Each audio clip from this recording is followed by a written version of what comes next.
Hello and welcome to Head Above the Clouds podcast with me, Alice G. And me, Jade Poltney. We're here to have open and honest conversations about mental illness and hopefully give some advice about how to keep your head above the clouds. And welcome back to Head Above the Clouds podcast with me, Alice G. Due to lockdown and a variety of COVID restrictions, I'm flying solo. This week we have a guest slightly different to our other guests who have recorded with us so far. We are joined by Mick Waters, the previous Director of Curriculum at the Qualifications and Curriculum Authority. I've had previously the pleasure of working with Mick on a project before, and I can say that with the utmost certainty, he is not only one of the most interesting people I've spoken to, but he also has some of the best points on how important pastoral care and mental health is in children and education, and how we need to improve both in schools in order to provide a better future for our children. Hiya, how are you doing? How are you? I'm good. Oh, good. Yeah, I'm well, thank you. Not too bad. You better? Yeah, good. Can you hear me okay? Yeah, can you hear me? Yeah, I can hear you perfectly. So the first question we're going to ask is about how have you seen kind of mental health impact children over the years whilst working in education? I think it's fair to say that children today have more opportunities than children have ever had. Yeah, the world's the oyster and everything that they would like to do, they can. However, children also face more risks and more challenges than they've ever faced in the past. And so, whereas childhood could be this wonderful, beautiful dreamlike existence, in many cases, for many, many youngsters, it's a case of grappling with some of the pressures upon them. And the pressures are there for all children. Every child's at risk from, drink, drugs, sex, alcohol, nasty people who might, be around on the internet, or some of the sort of issues of weaponry or whatever that we see in some places.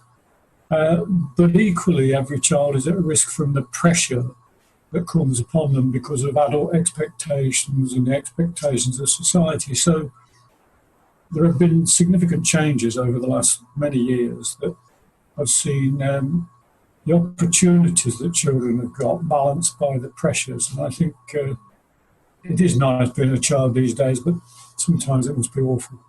Yeah, no, I'd agree with that, definitely. And then obviously the second one is quite a broad-based question, which I'm sure you could answer for days, but how have you seen schools kind of deal with mental health over the years as just a starter kind of thing? Well, over the years, for me, it's quite a long while. So I remember when I first began as a teacher that children's mental health wasn't really an issue. It wasn't considered. People treated children as they thought they should be treated. And it was like that. It was children would know their place and they would be expected to behave in certain ways. And some schools were fairly awful about how they treated children. Over time, schools have become much more human places. They're nice places to be in the main. And the increased number of adults, the number of teaching assistants, support staff, has been very, very good, and the growth in support for children with special needs has been good. But still, schools are very, very big places. Yeah. Even small schools are big places if you're a little child. Yeah. And for some children, schools are daunting places to be. And some of the things that they have to do what people call work, and sometimes you can't do your work, and then the pressure builds. Pressures from outside, such as exams, start to grow. And I think over the recent times, schools have become very, very good at recognising the pressures upon children and trying to do something about it. And some schools are better than others. But in the main, I think schools are aware of the pressures that are on children from external forces. Yeah, definitely. I think it's interesting because I think, it must have changed quite a bit dramatically. But I guess we're only at the start. A lot of people think that it's almost finished, bish, bash, bosh, done. It's now dealt with. But I think it's probably actually just at the beginning. I think that's right. The notion of mental health has grown out of people talking about emotional health and social health, and the things like emotional well-being and emotional resilience. They're all words that, if you're not careful, they're just things that come along and we address them for a little while, and then we get on to the next new set of words. And at the moment, well-being is a phrase that people are enjoying talking about and doing something about. Yeah. But we've got to get past those sort of early stages and really make mental health and well-being part of the fabric of schools and fabric of childhood and society. So, yeah, there's a long way to go. Yeah, definitely. What changes, I guess, would you like to see? Once again, it's quite a broad one. I'm sure there's many. But what changes would you like to see mental health dealt with when it comes to like schooling and the curriculum in general? Well, in the curriculum, it would be nice if personal, social and health education were back in the curriculum. Yeah. The current government, Michael Gove, decided it wasn't that important, and facts and knowledge are important. So he pushed pupils' personal, social and health education out of the curriculum along with citizenship. And shortly after he'd done that, he then decided to bring it back in again under another guise, calling it character. And subsequent secretaries of state have said, children and their outlook on life does matter.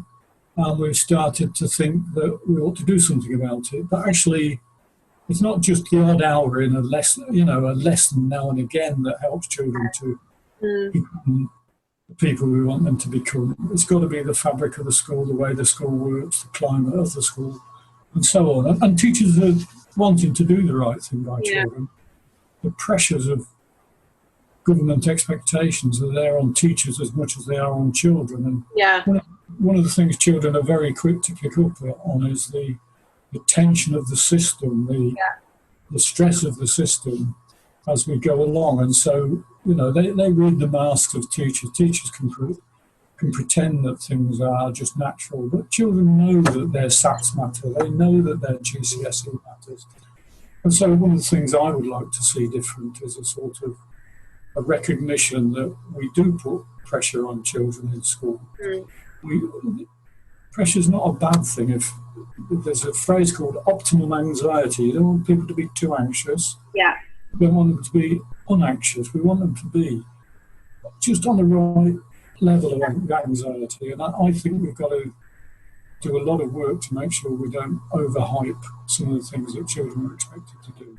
Yeah, it's funny you say obviously about the curriculum that he took it out. When I was, years ago, year 10 or something, we did PSHE, which I don't think is a thing anymore, from what I'm aware of. And in it, my school was pretty good. It was at the forefront of these sort of things. And we did not only kind of sex ed or whatever, but in PSHE, we learned how to do taxes. Now, if I'm being honest, I don't know how many kids kind of paid attention to it, because at the time we all thought it was hilarious and it wasn't important.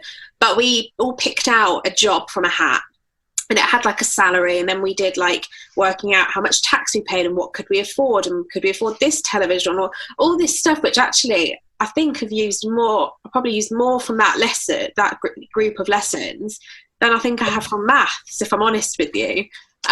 So I agree. I think it's like absolutely like key for kids to learn not only things that are important, like literacy and all of that stuff. Science is very important, especially if you want to go down that route, but actually the day-to-day things that come with living, I think that's skipped a huge amount. I know in America they obviously have like occupational therapists or all these things that we think are quite funny, how someone's sitting down talking about life, but I don't think we ever had a point where we could go and sit. We had unis come in or whatever, but we never had a time or a space where we could go sit with someone who could answer our questions or advise us on living, which is the key part to all of it, really. One of the problems is that politicians believe that curriculum is what you take from one place and you offer to children in a lesson and teach them the curriculum. and they very, very rarely realise that children want to explore things, and young people, teenagers, want to explore certain things. And so the teacher, at times, not all the time, but at times, should be a resource that opens doors for children in the room that they want to go in. Yeah. And so your example from, understanding the tax system and how a salary or wage works and what you've got left to spend, it may be on the edge at the time of things that you're really interested in, but actually there are moments when children want to take things forward. Most secondary schools do have a thing called tutor time, and if that's well, it's brilliant, because the teacher builds a relationship with a small group of pupils and they can explore things together. But typically that's just a few minutes a day, some days a week. And many children think that's, while we wait for the latecomers to arrive. Yeah. And most schools have something called personal development on their timetable. But personal development typically is 1 hour in a 25-hour week. And actually that sort of says where we put things. And the reality is, personal development takes place in all sorts of contexts, in lessons, in routines of school, in the events the school organise, all the opportunities we create. Yeah. And I think because children bounce from maths to geography to history to art to science to languages and go around the subjects, and a quick hour on PE, and then we're down the corridor to do design and technology or computing. We sort of see personal development as though it's a 1 hour learn it now and move on, when actually it's in every single lesson, every facet of our school. No, definitely. It's an interesting one. I never thought of it in the sense of as an everyday thing, but it is, I guess, isn't it? Obviously, currently mental health doesn't really have a sturdy place within the teaching syllabus. To put it mildly, it's not even. I mean, we barely have, sex education. Once again, my school was great on that. We had, I think, out of the 6 years or however many years I was there, we had about 5 lessons on it. And that, in comparison to some of my friends who went to Catholic school or didn't have any. But mental health doesn't, from what I'm aware of, still doesn't have a place in the curriculum.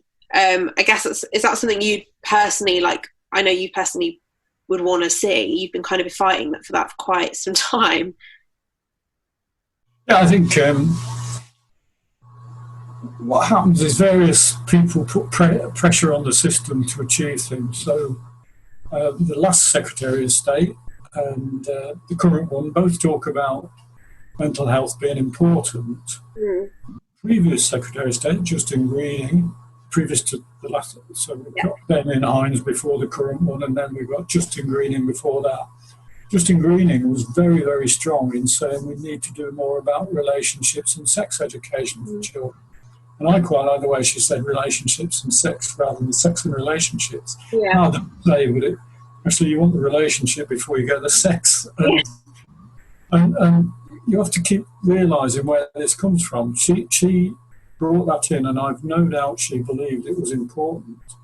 But it came as a result of all those awful grooming examples that took place in various towns and cities across the country, and a response to that. And it was a good response. And the mental health drive, or not so much a drive as a sort of, little nudge from the current Secretary of State, Gavin Williamson, is born of the fact that there is a widespread disenchantment with the fact that the system puts pressure on children to too much a degree. And Secretaries of State always blow with the wind, so we've had a lot on recently about how we should do more with the environment because of the sort of environmental crisis. So they talk about that, but they forget that it's only 10 years since Michael Gove said all that stuff about sustainability was getting in the way of learning. And there he is, a few years later as Environment Secretary saying how important it is. So whether you can really trust the rhetoric of politicians to deliver, or whether they are just saying it, is always a challenge. And to be fair to Christine Greening, she did believe that teaching children about relationships and sex is important. I think probably the current Secretary of State believes mental health to be important. But the question for him is it more important than SATs results and GCSEs? Or is it not? And, they need holding to account a bit better than we currently do it. Oh, definitely. I think it's funny because it is something that obviously we're all aware of things being important and we all say things are important, but it's a very different thing from saying something's important and then actually following through and it's important enough to actually do something about it. And I think when it comes to a lot of things, whether it's mental health or, Black Lives Matter, we've for such a long time, we've said these things are so important, but yet we haven't shown that to the kids that it is important. So I guess in a way, how can we expect them to take it seriously when we don't, clearly take it seriously? And you can't really you can have lessons on mental health, but if children think, well, mental health is for Wednesday, 11 o'clock till 12 o'clock, that's not exactly the message you're trying to get across. Your mental health is something that you need to care about at all times and be aware of at all times and go well when it's going well and do something about it if it's not going so well, just like mathematics. But why we give children 5 maths lessons a week but only 1 mental health lesson? Yeah, I think it's seeing the behaviour of it as well, isn't it? Like you say, not just to do a lesson, it's saying that, let's say you have it's kind of in the workplaces, it depends where you work. If you have a bad day, I know with the head above clouds, if one of my colleagues or whatever has a bad day, we say, that's fine. Take the day, take what you need, do what you need. And this isn't, I don't think it's not shown to most people in their jobs, let alone in the curriculum, that mental health, I think you almost have to, it's like riding a bike, you have to kind of do the thing and prove that it works for someone to take note of it. And at the moment, kids aren't seeing their parents, they're not even seeing their parents being given support from their job. I guess to them it's not a joke, but it's not even part of their awareness at the moment, which is very ironic, I think, for certain things. A thing that we've seen a bit of is the idea of kids being told they have to, now whether this will happen, I hopefully doubt it, kids being told that they need to probably go back to school over the summer. Now, we've thought about this quite a bit, and we thought, surely if you tell a child that they have to go back over the summer when they're supposed to be working currently, it's not a punishment, but it's not exactly, I don't know how to quite put it, but if I worked all year really hard and then when the pandemic happened, I still continued to work, and I thought I had this reward of spending summer and doing things I loved, and then I was told, oh, you've got to go back to school because we don't trust you. I don't, it's what sort of message is that showing to kids? Whether that's going to be a thing, kids going back over the summer, I'm not entirely sure at the moment. Do you think they'll go back over the summer, or do you think it'll just stick to normal back in September? I don't know what they'll do, but I think it's unlikely they'll insist that children go to school during the summer, though you could argue schools might remain open for key workers through summer time, open in the sense of looking after children as opposed to driving some sort of learning agenda. Okay. For, full of lessons and so on. I just think that I would want children to keep learning and learning and learning. Yeah. So whether they're at school, whether it's weekend, whether it's holiday time, I'd want them to be so excited about learning that they wouldn't stop. I wouldn't want children to think you only read when you're in school. Yeah. You don't read when you're at home, because, reading is to be enjoyed. Actually, all the learning we try to offer children in school should be enjoyable in holidays. Yeah. Differences with changing the routine so that children can have a different balance in their life. But what we also have to accept is while we live in the sort of routine of schooling and holidays that's been in place for 150 years, we're a bit out of sync with what is the best way to learn and the best way to live your life. So this sort of sprint for 5 weeks, have a week off, sprint for another 8 weeks, then have 2 weeks off, sprint for ages and then have 6 weeks off. And this notion that you just mentioned of I'll work hard and then I can have a reward of doing nothing. I get the doing nothing thing. Yeah. Actually, it's nicer if children think that book's worth reading, I'll keep reading it. Yeah, that's a nice way. Now, what we know is that for some children, the lockdown has been a delight. The lucky ones have been at home with two parents, have got structure to the day, enjoying some books, looking at a few things on the web. Yeah. And then they've had extended conversation with mum and dad like they haven't had a chance to have for years. Yeah. They've been talking about the early summer and looking at the sky and talking about the birds and the flowers. It's been gorgeous. For other children, at the other end of the extreme, it hasn't been gorgeous. For many, many children, they live in poverty, and we know that poverty follows children through the school holidays. Yeah. So how close it gets in 10 weeks of lockdown, we only have to wonder. These poor children have been in homes with very little structure, homes with very few resources, parents who perhaps don't know how to organise things. For them, it's not been nice. So school being open brings a routine, a way of doing things, a chance to organise. So I understand why the government would want to get children back in school. Yeah. But they, they need to think about the pattern of holidays anyway. Yeah. That you get 6 weeks off, absolutely old-fashioned way of doing anything. Yeah. So maybe this is a chance to think again. No, that's a nice one. And it kind of leads on, I guess, to the bit we were thinking about. Obviously, children are told for years and years that exams are the most important things in our wide world, and that if you don't do them, you're going to not have a future, or you're not going to have as bright a future. I think for a lot of kids, all of a sudden, who were supposed to be doing their GCSEs or their A-levels or graduating, or whatever, they've like almost had this installed, this theory of how important it is, and all of a sudden they've had it taken away, and that's not particularly of anyone's fault. It's because of the current climate. And how do you think kind of, I guess, the pandemic affecting exams is going to then affect them, if that makes sense? Well, I think first thing to say is in this country we've got exams out of proportion anyway. Yeah. Notion that everything counts when you get to June in the year that you're 16, and if you can survive that month and end up with a bag of GCSEs, your life is pathway to glory, and if not, you will fail. Yeah. Because that's not true. Yeah. I think I understand the pressure on schools. The government pressure on schools over the last 25 years has been enormous. And this notion that this one day in August when the results come out determine the sort of credibility of your school and the credibility of you as an individual teacher or head teacher is just bizarre. But the fact is that children need, as they leave school, to feel that they've been successful, that they've got some exams and qualifications, because that's the system we work with. And we have built it into something very, very important.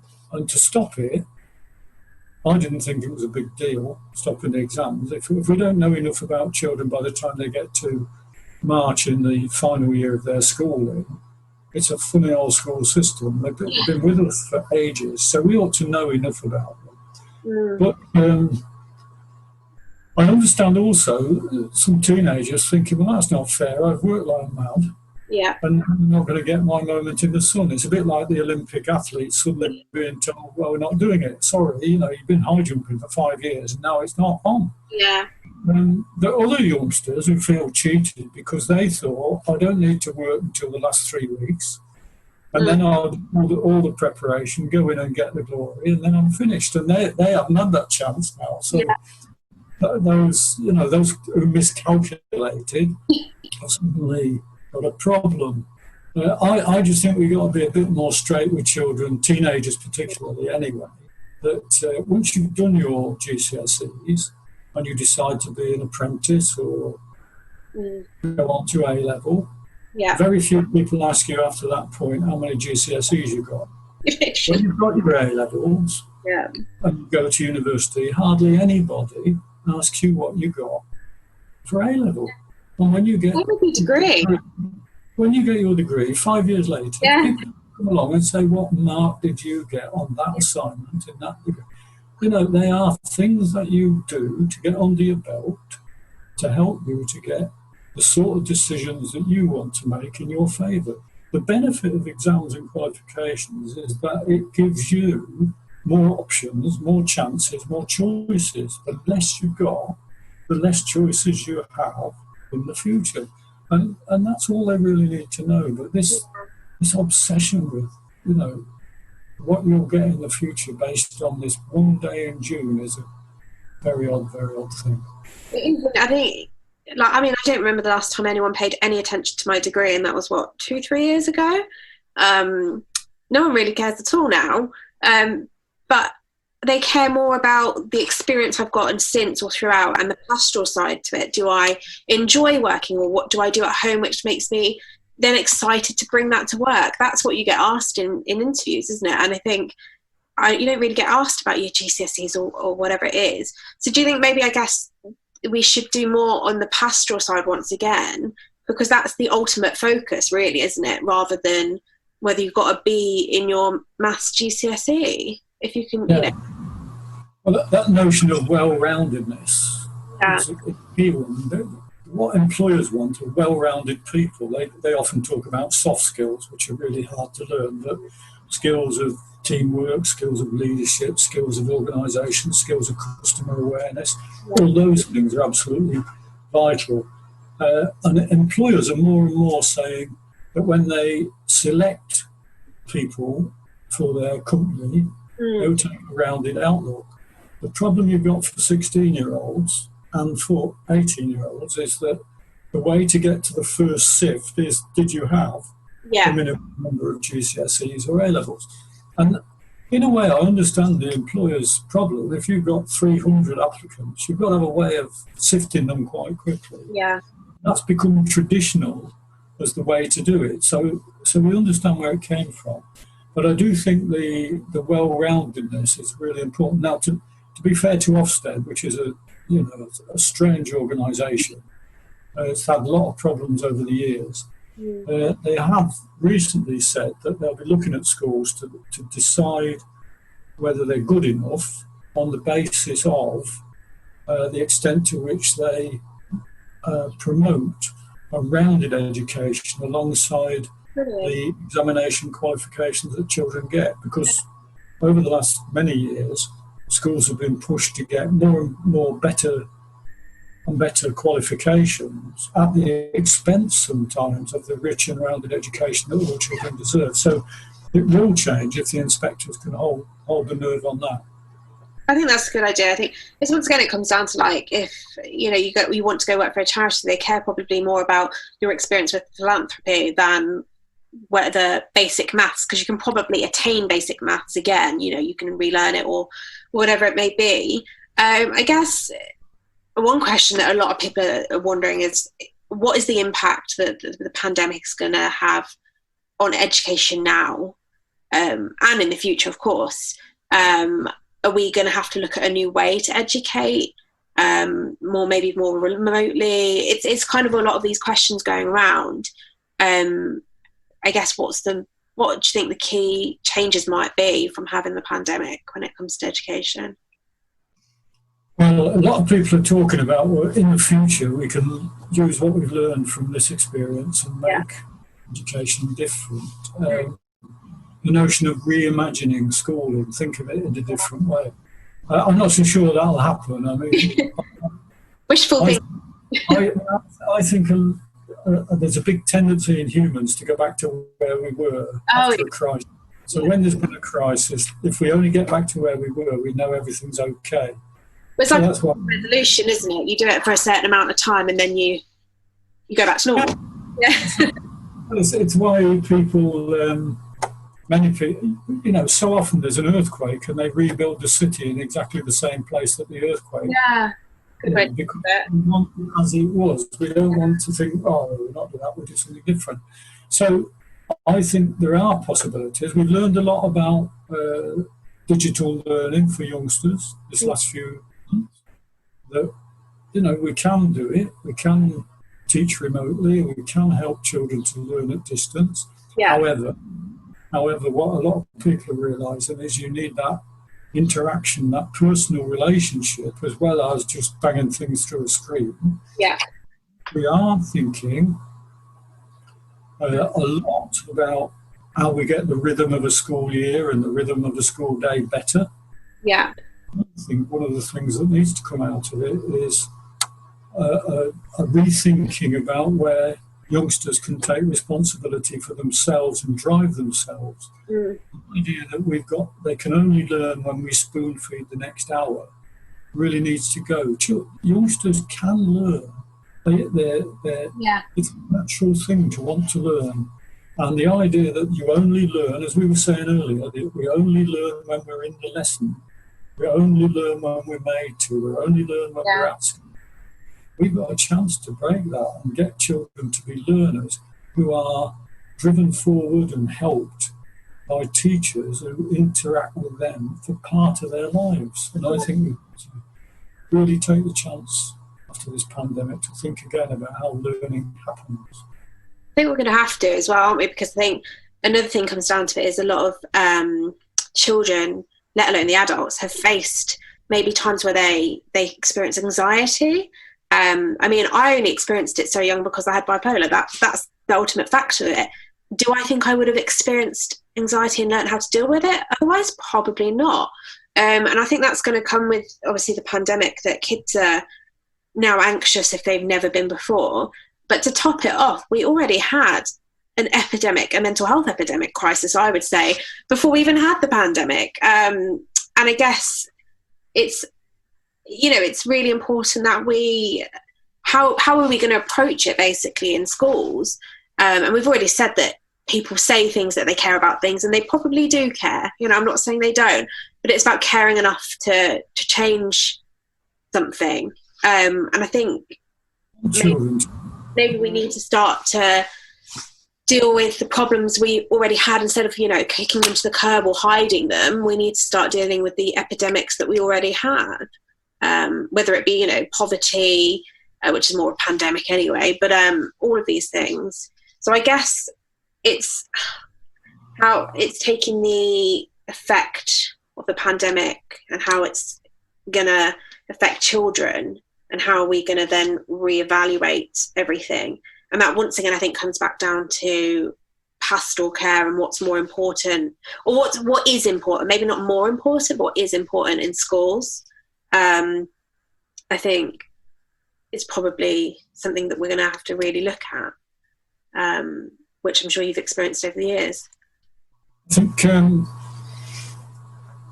of the things we know about the pandemic is many children from quite a young age are very aware of the tension in society. The ceaseless talk of numbers, the ceaseless examples on the media of terrible things happening.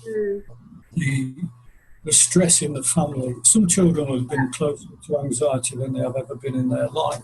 Some children are closer to death than for many generations children have been. So there is an inbuilt tension now that wasn't there previously for a lot of children. And then if you start adding that to the other examples of pressure, the body image, the images of how you look and how people think about it, the issues to do with sort of the pressure of peer groups, the fear of weaponry, which was prevalent, just a few months ago as a major problem for teenagers. The thing that very young children do, which is comparing themselves with others and often coming out for them that they're not as good as their peers. Yeah. So it really makes sense. If you start putting all those together, again we come back to they've got to be a coherent, thoughtful, well-organised approach to dealing with this, that it's incidental as well as structured, rather than saying 3 lessons on body image sorts that out, 2 lessons on weaponry will stop that. It's got to be a pervading thing. And where politicians need to help is by helping schools to realise that this can't be done in one little bit of a week. Yeah. In order to do that, you've got to change the level of pressure on all the other structures that they demand. So they demand the teaching of English, the teaching of maths, the teaching of history, the teaching of... They demand that, and they set targets and they set exams. Now, surely we don't want exams on mental health, do we? We don't want children to fail the mental health exam. No, it's the whole point, doesn't it? Yeah, that's right. So maybe we need to pull back some of the pressure on the other things in order that the wider curriculum gets its proper status, really. Yeah, definitely. And I guess finally, the thing that I guess that we need to think about is, what should the priorities be when it comes to schooling, when it comes to mental health, when it comes to after this pandemic? You know, what finally are the key priorities that we need to shift, maybe from, whether it be from exams to pastoral care, or what would you say the kind of key priorities should become?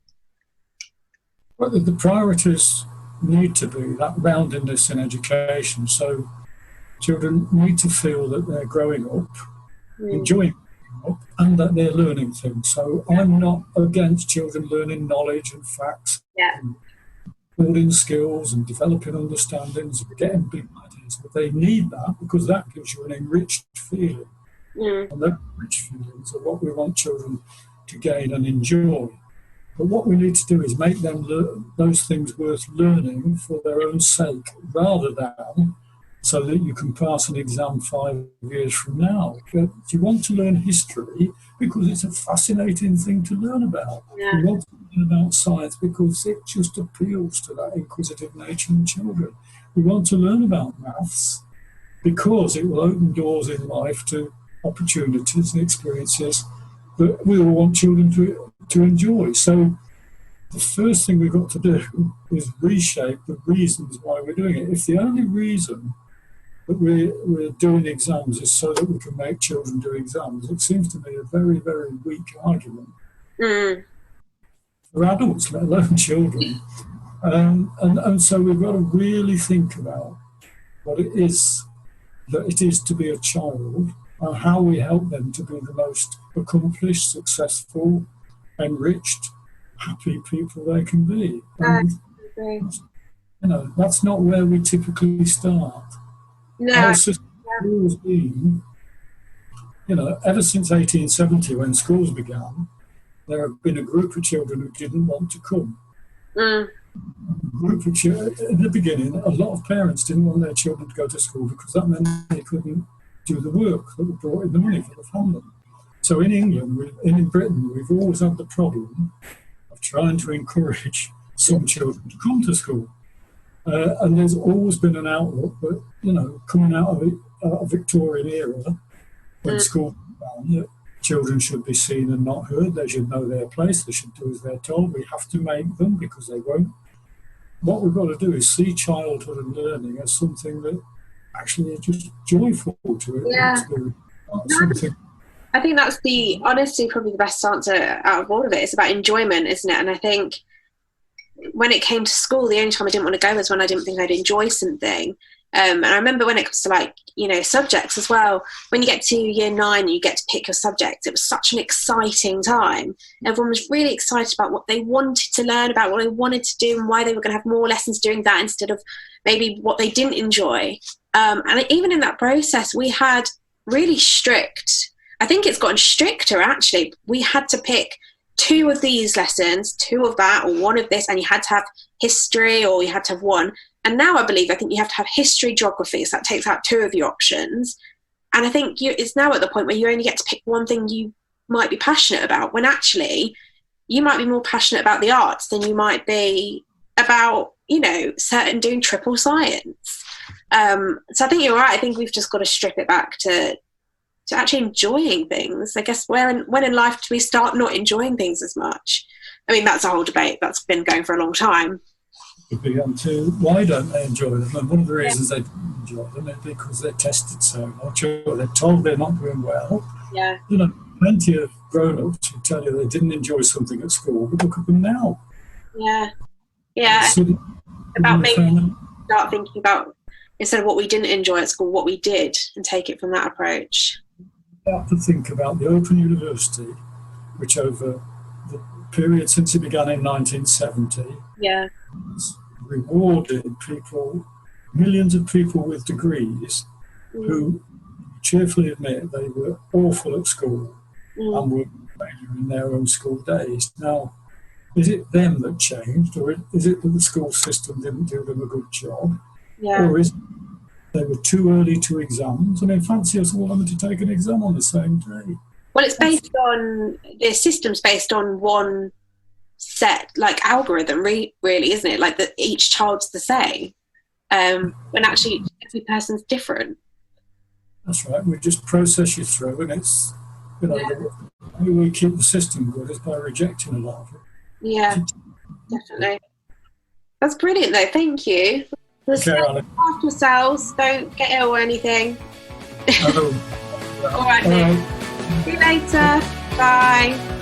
Thanks so much for joining us, especially over this Christmas period. And we are wishing you all a happier new year than we've all experienced through 2020.